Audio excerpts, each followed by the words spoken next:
What's going on, y'all? So listen. What's going on, you guys? So we are back again for another. Girl, I'm tired of doing videos. Okay, this is the third video that I done did today. Oh my goodness, I gotta get back in the throes of things because y'all remember back in the day, I used to have videos to do like multiple all night or whatever. You know, it's a little different these days. Okay, but anyway, we getting back into it. We getting back into it. So we back for another episode of Love After Lockup. And this is season 5, episode 37. Love me, love me not. I will say, baby, it's one particular person on here that I feel so bad for, and that literally tugged on my heartstrings at the very end. Go, have mercy. We'll get there. We'll get there. But anyway, so we get up into the episode. Hopefully, let me not say that because y'all know how I can talk. We get into the episode. Julian and Christine, girl, I don't even remember what they was up here talking about. Okay, I know she don't. The issue with the money, I just know that I just don't understand how come these inmates, they really, really, really think money grows on trees, and they be so demanding. Julian is really out here because I know she was trying to meet her PO, set all that up, which is fine. And, she called them and told them, I'm available to be wherever and anywhere that you need me to. She didn't get nothing to tell her what specific time to show up, what date or anything. So her and Julian wind up just going down there. So it could be like precaution's sake. You know what I'm saying? So it could be like, even though y'all ain't give me no time, y'all ain't telling me nothing, you kind of leaving me in the dark. I don't want to make it seem like I'm just taking this lightly. So let me just show up to let y'all know that I do know about it. I am here. And yeah, what's good? And so she went up in there, took like 15 minutes and, got in contact with her actual PO, all that stuff, whatever. So they got to learn what the restrictions are, because she's in his city and she's not in West Virginia or wherever they at. I don't know. She's over there where he stays at, right? But, her whole thing is she wants to know if she will be able to go back to West Virginia, to go visit her children, her son. And she's already talking about she needs a lawyer so that she can figure that custody stuff out with her son, who is in custody of her mom, or who is in her mom's custody, I should say. Then she got the twins that's with their father, I believe, out in Ohio. And she already has a lawyer that's going on for that. She don't got the lawyer. Julian got the lawyer. I said, Julian, excuse me. Christine kind of felt, she kind of felt some type of way because she was like, it's one of those things where you kind of feel like, do I fit into this person's life or whatever? Because she was talking about how his ex-wife and him, they got money for the most part. And when it's talking about money, anybody has more money than her compared to what she has since she just got out of prison, right? And so I'm just sitting here like, girl, don't try to compare yourself to nobody at this point. That man wants you right now. Just live in a moment for that. He is out here doing any and everything that he can for you. But I understand the insecurity aspect of it. You feel like you got to live up to something, or you probably not gonna live up. Look at my shirt. I didn't know the hole was still there. Anyway, yeah. When did I do that? Damn. I feel like a bum now that I found it. Anyway, so you got that. And girl, I get it. But let me just say this. I ain't never been so in love with somebody. First of all, I don't even think I ever been in love. That's one. I probably thought I was, and I realized that I really wasn't.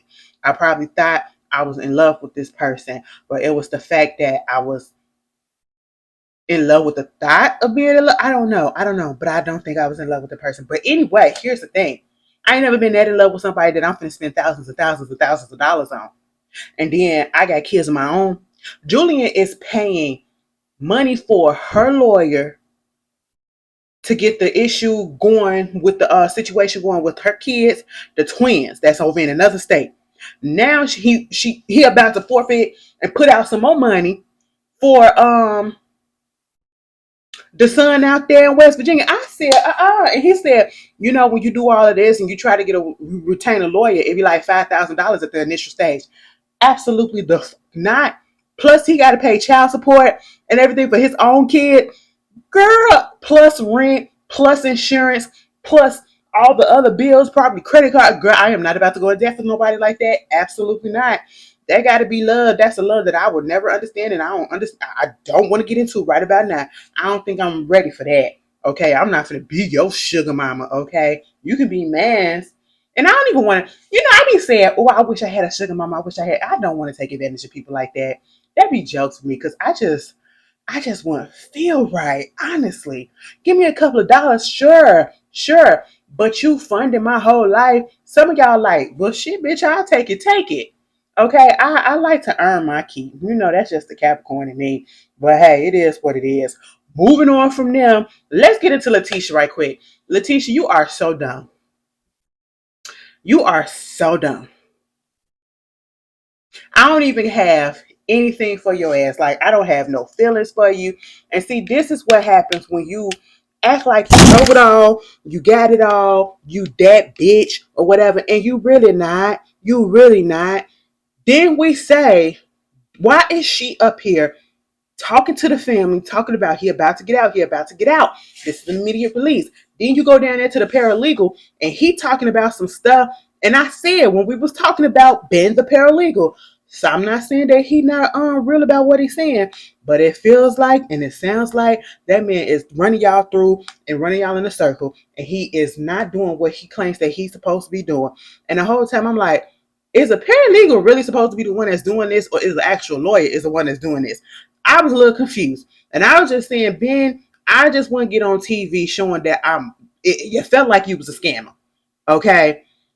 She done went down to her own lawyer that she didn't use before. Told him all the information about, it was supposed to be a law, something that was changed, saying that, some inmates can be put on board for immediate release. And we tried to get it in there, paid all this money to the paralegal to get him in there to get the law, to see if it applies to him. We thinking that it does, and then kind of find out they saying no or something like that. Then the public defender that he done dropped out probably because of the lack of information. Ben just up everything. That's just basically what it all came down to. Okay, Ben tried them so hard. Girl, let me tell you this. She ran down everything that they was supposed to do and what Ben was supposed to have did. Girl, the lawyer looked at that paper and he read it. He said, ain't nothing up in here that says something about, a law change or whatever. Ain't nothing up in here saying nothing that he could be qualified for immediate release. I said, see, the whole time he waiting and she waiting, and ain't nothing finna happen. That's why when they had that meeting, and then Ben was like, and see, I just sent this off to the judge and them talking about this was an illegal arrest or illegal sentence that he got. I said, you just not did that? How long was you waiting on working for them? Baby, when the lawyer said, so the paralegal did this, which type of paralegal? Let me guess. He had a record. He an inmate, a former inmate. And she was like, yeah, we just recently found out that he was a former inmate. And he was like, see, no, this is what they do all the time. All he did was read some stuff up in the while he was in jail and thinking that he can do this and do that. I said, Jesus Christ. So you literally just got played. You got played. And she better be glad that this man has 8 months left. Okay. Instead of it being like a couple of more years. Because then I really kick your ass. All right. Because now you gotta go home. You got to tell your daughter who was crying, talking about, I just want my daddy. Baby, you're going to have to wait another 8 months. I'm sorry. That's messed up. Okay? The oldest daughter, she probably like, girl, I don't give a fuck. Okay? And then she was like, because she was talking to his aunt. I think that's his aunt. The one that's, always at the crib. And she was just like, girl, this ain't never gonna happen, and the paralegal messed up and he was never qualified, and this is this and this and that. And she was like, damn, but I hate to put on some more shit and rain further on your parade, but I talked to the peoples and come to find out, talk to the owner of of this property. Come to find out that the landlord wasn't paying the mortgage. So your home about to go into foreclosure. And you got like 2 months to get up out of this place. I said, Lord have mercy. Lord have mercy on you. Okay. Baby, do you know hits after hits after hits? That is what Laticia is taking. And honestly, when it comes to certain parts of this, like with the inmate stuff, I feel bad. No, I don't feel bad. But when it comes to this house situation, because that is not her fault, she was keeping up with the payments. Only situation was the landlord wasn't paying the mortgage on the freaking home. That is so messed up. Like she said, why would you have me sign the lease knowing that you are not taking care of your own responsibility? So if I'm signing a lease and I'm giving you all this money each month, what the heck are you doing with the money that you can't pay the mortgage? What is going on? I feel bad for that. I really feel bad for that because now you have to relocate in less than 2 months your whole family. Okay? Uproot your whole life and move to another place. That has stressed me out so bad. So bad. I feel bad for it in that moment. But all this other stuff, Laticia, girl, get your life together instead of worrying about this inmate. Okay? Moving on from that, Bianca. I'm tired of her. This is the third time we've seen her in this whole season. There's 7 episodes that went through. Baby, I'm over her. Okay? Get this little bitch off the stage. You want to know why? Because she's showing her immaturity. And it's so crazy. Like, I've seen and I know people who are around her age, and even probably a little bit younger, probably a year or two younger. She's 23 years old. I've known some very mature acting and very mature, period, young 20 years old people, right?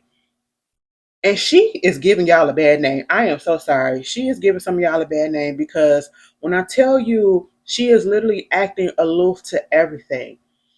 She living in this la la world, this fantasy world, thinking that once this man gets out of prison, everything is gonna be all roses and gumdrops. Girlfriend is not. First of all, he's older, and I can just see him taking advantage. But at the same time, I understand that you're doing for this man probably. Who knows what else you're doing? You literally picked up your life and you moved down there to Arizona. You complaining about how hot it is, baby. Didn't you not do your research? Everybody and their mama know Arizona be hot as shit. Okay, they be outside cooking eggs on the goddamn cement. All right, like come on, it's scorching. All right, the cacti out there just that's just what it is. And then she's like, I don't have no friends. I don't have this. I don't have that. Girl, you just got down there. Okay, and you probably ain't got none while you're down there because you're annoying as hell. So now she waiting on him. He about to, because I think she been down there for a month. And he's about to get out. So now she's going to meet his family. And, she just feels some type of way because of the last time that she spoke with his father. He basically asked, are you mentally stable? And it was a little concerning for her. And I probably felt some type of way that he asked that question, but now I'm really I'm on the daddy side, and I'm actually on the mama too, on his family side for this or whatever. Because here's the thing: the main issue is the alcohol. Daniel comes from a family of addiction. Clearly, his mama had an issue, I think, at one point, or was it just the stepdaddy? Either way, the stepdaddy, he's 5 months sober, so he's recently sober from alcohol. Daniel had an issue with alcohol.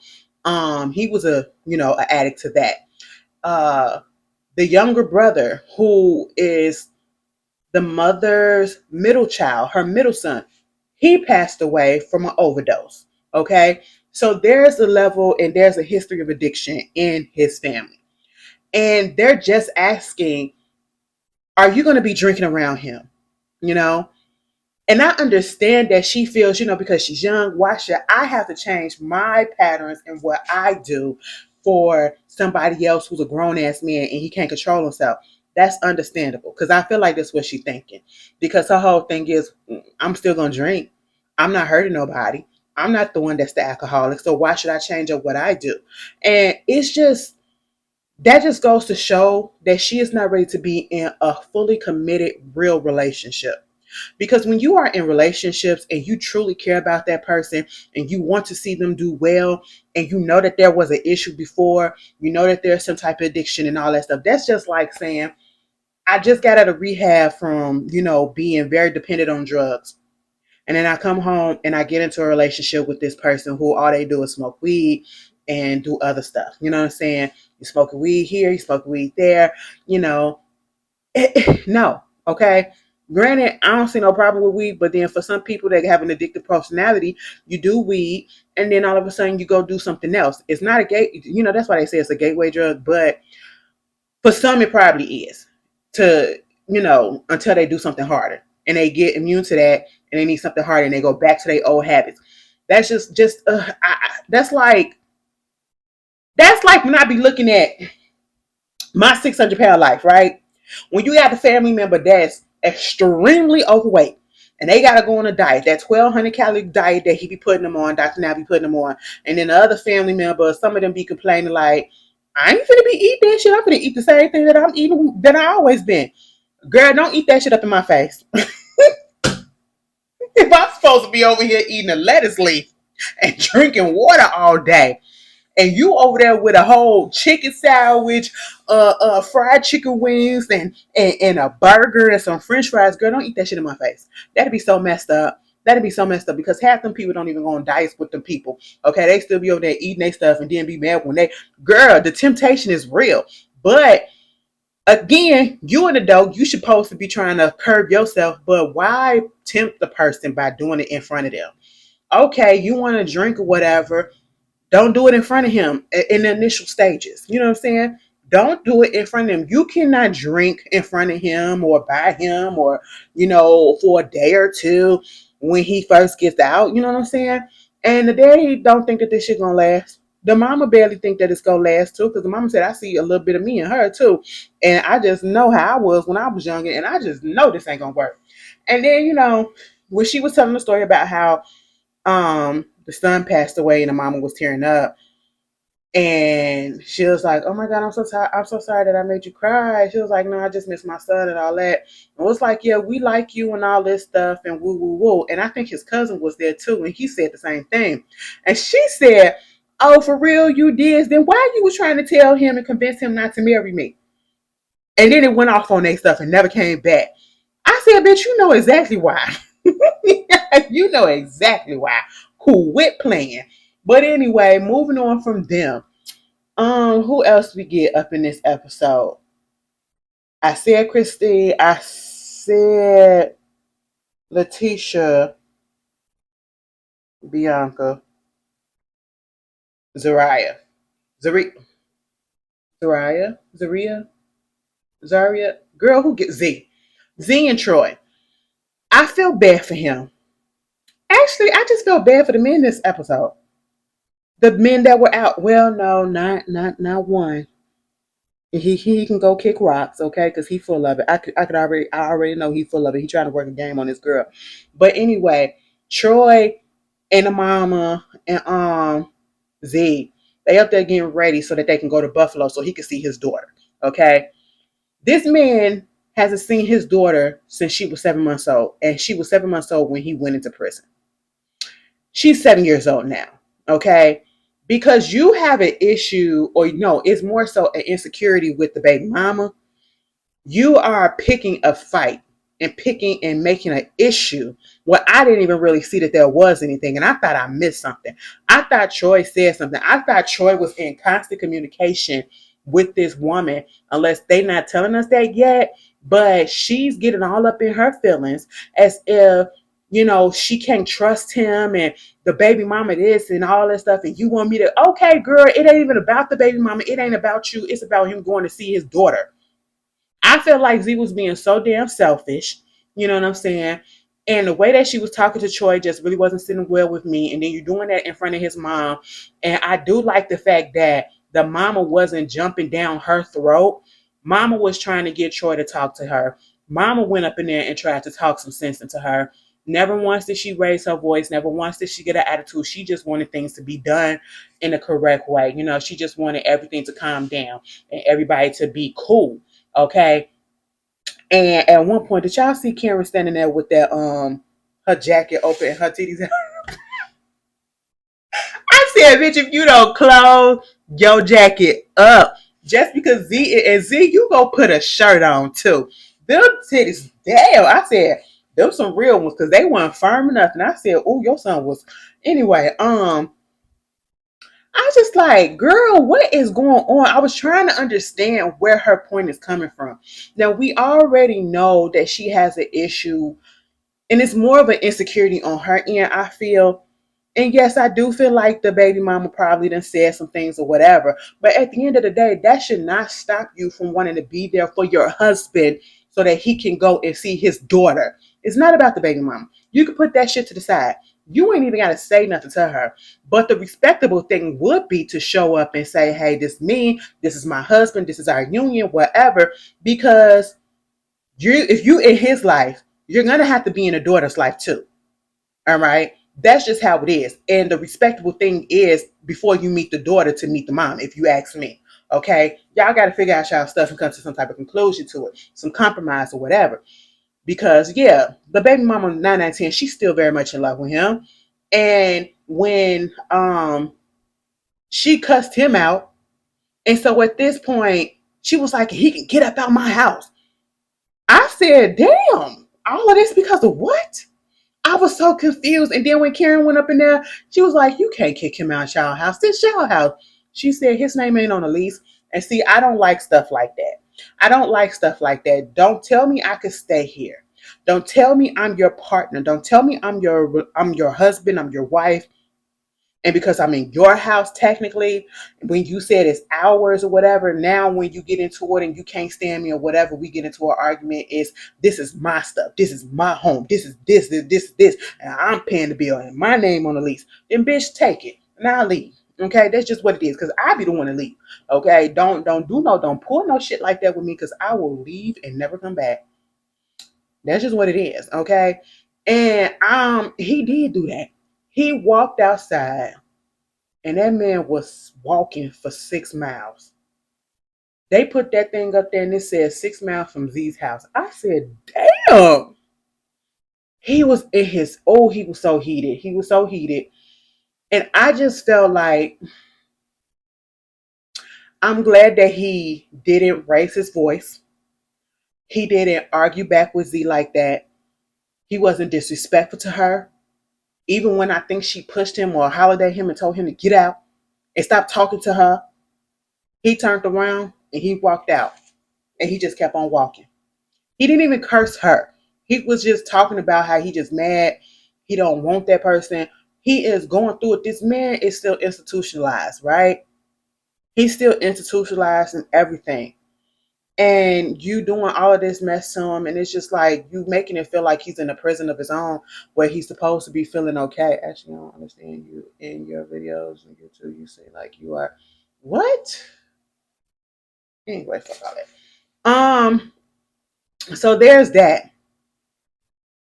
And at the same time, he's basically like, I ain't got nothing going on with the girl. Karen gets on the phone because I think either she called the baby mama. Yeah, she called the baby mama and said, have you heard from him? Because they haven't heard from him. They don't know where he's at. They don't see him and everything like that. And so at this point, when she winds up talking to Z and saying, well, he probably feels some type of way about this or something. She made it seem as if the boy was telling the girl things, okay? And Z gets in her feelings and was like, see, now how would she know? How would she know? Because it was like he probably anxious, he probably in his feelings or whatever, got a little bit of anxiety and all that stuff. Well, how would she know? Because he up there talking to her. I said, girl, calm your ass down. Do you understand that there has to be communication between him and her because they do have a child together? Just because your baby's father don't want absolutely nothing to do with your child, which is messed up, doesn't mean that that's the same for everybody else, okay? That's just not what it means, And it's like, how can you be upset or be in your feelings like that when you too also has a child? Okay. And if the situation could have been the same way, that man could have came there and been like, I don't want that nigga living in the house with my son. You know what I'm saying? So you need to calm down. And I just felt bad for Troy. They had that man just walking and just walking and walking and walking, child. But moving on from that, True, True, and Shante. True went over there to the grocery store and he said, "Listen, you know, I feel kind of bad about breaking up the relationship.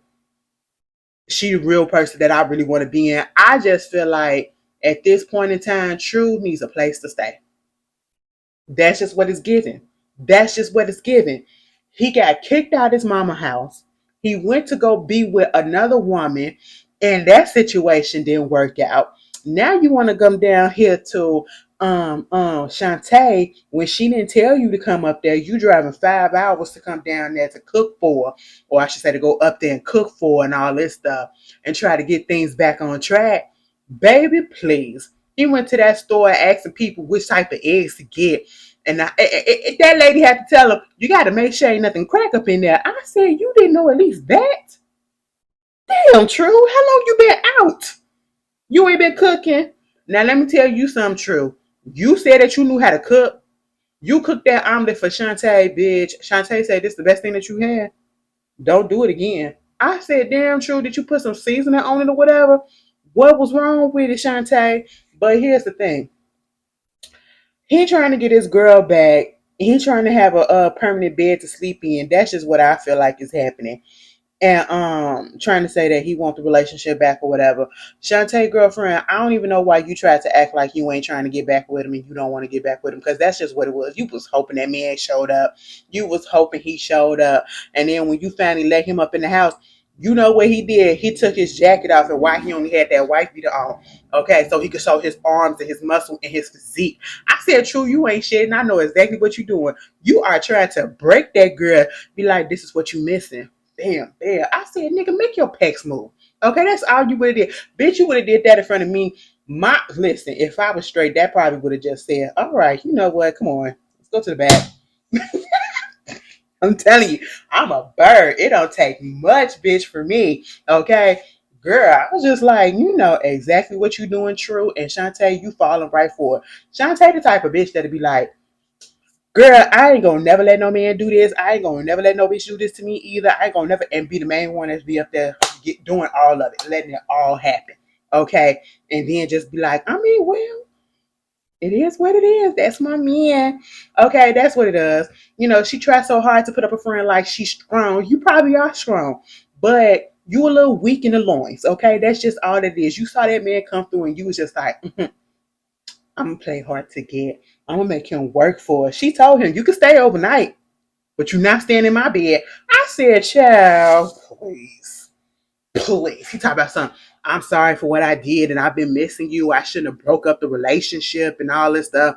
I want to be in your life. I want to be in the kid's life. You know, I did have something going with a female or whatever afterwards, but you know, I shouldn't have did that. On the one hand, she can't even be up in her feelings about that because he did break up and y'all weren't talking for the past, what, couple of months or so.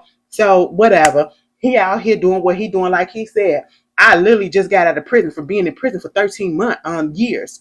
Okay, so I'm finna go out here, have a little playtime and all that stuff. And I still feel Shantae was stupid for even believing that he wanted a relationship and he wanted an engagement and a marriage as soon as he got out of prison, given the fact that he was in prison for 13 years and ain't been able to do nothing because he just been around niggas all day. Okay, I said, child, they gonna be together. And Shantae let him stay in her bed that night. You can't tell me no different. Shantae, stop lying. Okay, stop lying. That man cooked some eggs for you, and you said in your mind, keep these legs closed. Keep these legs closed. And then when she said, this your best meal, don't ever do it again. And they started laughing. He was like, see, at least I can make you laugh still. I said, because you make me laugh. Woo, I'm telling you, ladies, you got to have a sense of humor to be with me. Okay? We got to be, It really don't take much for me. I'm just telling you, I'm so goddamn simple. But that ain't about it. Moving on from that, Shante and Troop, stop playing with us. Now let's get a little serious. Arthur and Hope. Arthur hurt my heart so bad.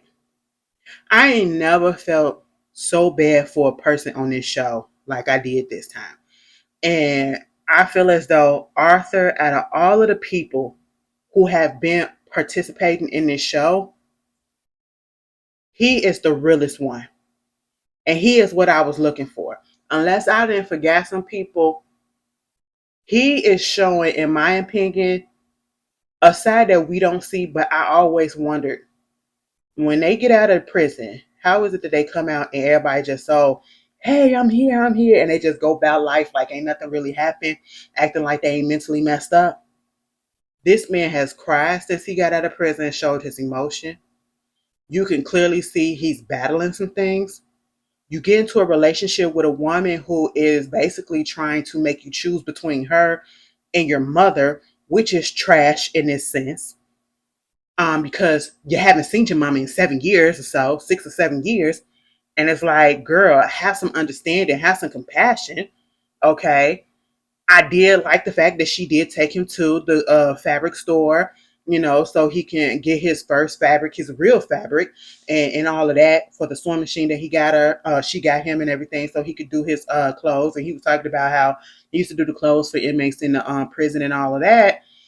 And the way that they didn't give him needles, but he'll take like the twist ties or something like that, take the wire out of there to make the needles. Baby, yeah, they be up in prison. They get so inventive. They get so inventive. I said, and y'all do all that shit up in there, and y'all can't keep y'all asses out of there, but y'all can't come do. Girl, anyway, I feel like they be having a ball up in there sometimes. Like, why do y'all keep? That's neither here nor there. And I shouldn't even say that, given what I'm about to say now. So later on in the episode, they go down to the store. It's a cabinet set or shelf set or whatever, bookshelf, that she wants him to put together. And at one point, he was trying to put it together, and you could see him zoning out. You could see him zoning out about some of the things, and she started talking about how, things basically ain't the same. She was expecting one way, he was one way while they was talking in prison, and then there was another way when he got out. He also mentioned that he went into the closet and he was looking for something, and he wound up finding a picture of him with of her with another guy. You know what I'm saying? And so she was like, "You want me to throw that away or something like that?" I'm like, "Yeah. What do you got it for? Unless that's a friend, unless that's a family member, he probably already feel away because of the fact that you cheated on him while he was in jail. Like, come on, what's going on?" And it was like at that moment, like he kind of clocked out, and it started talking about emotions and all this stuff or whatever and feelings and opening up. And at this point, he went silent, and then he just went outside. And at that moment, I just knew right then and there he was having an anxiety attack, and he was having a panic attack all at the same. I saw him zone out. And when he was walking out there and he was like, it just don't feel real. It don't feel real. I don't know what's real. The construction workers look like demons. The buildings are waving and swaying back and forth, and I just don't know what's going on. As soon as he said that, I said, yeah, mentally he is still messed up. And he said, I'm out of prison, but I still feel like I'm in prison. Okay. And he did later say that he has PTSD. I just, oh my God, y'all, that scene, that was some real shit. That was some real shit. It wasn't about being funny. It wasn't about being, it was the realest shit that they had ever on this show. That's what I was looking for when I thought this show was going to come on. I didn't know it was going to be a comedy like this, but I was here for this realness that happened, because we don't get too many people talking about how mentally scarred and fucked up they were while they were inside, especially the guys. And I'm going to talk about that. He was talking about how he saw somebody's life leave their body.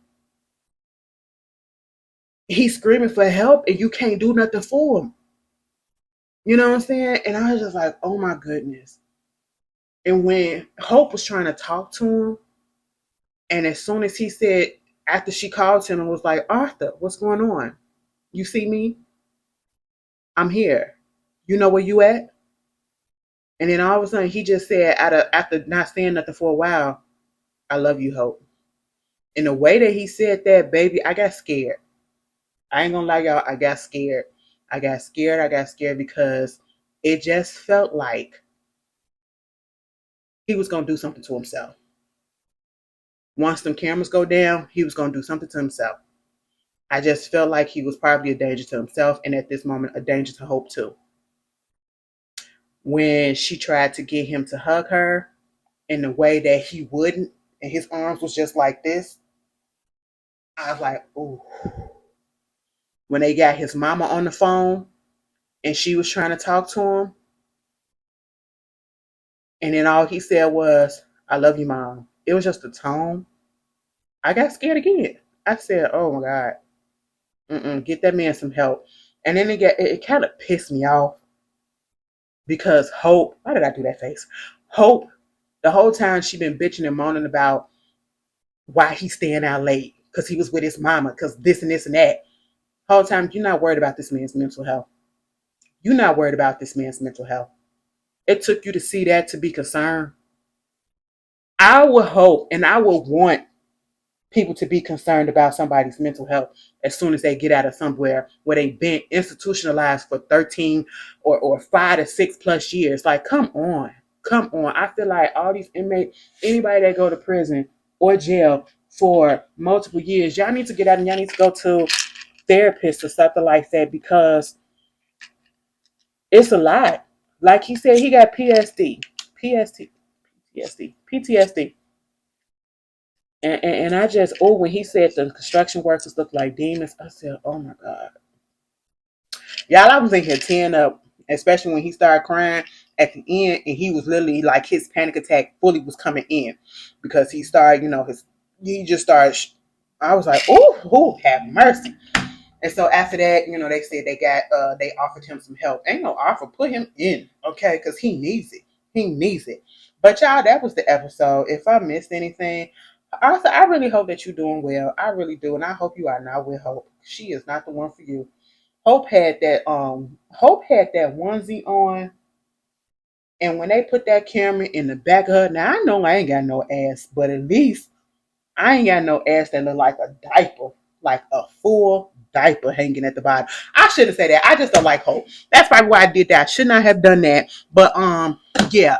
I really hope you're not with that lady no more. But anyway, y'all tell me how y'all felt about this episode, and I will see y'all later. Enjoy your weekend, and be safe. Peace.